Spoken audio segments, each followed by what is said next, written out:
Viral pengendara motor oleng tabrak pagar rumah. Viral sebuah video beredar di media sosial yang memperlihatkan detik-detik seorang pria menabrak pagar rumah orang hingga roboh. Pria tersebut mengendarai sepeda motor yang akhirnya harus menahan sakit serta malu karena kecelakaan tunggal tabrak pagar rumah orang.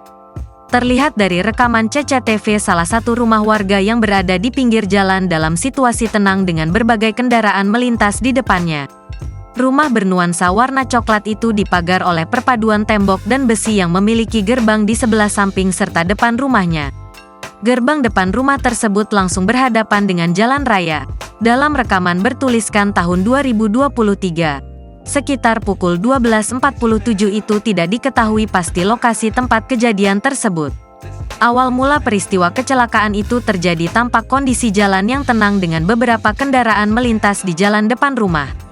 Namun, tidak lama kemudian peristiwa mengejutkan terjadi dengan munculnya pengendara motor yang oleng hingga menabrak pagar rumah tersebut.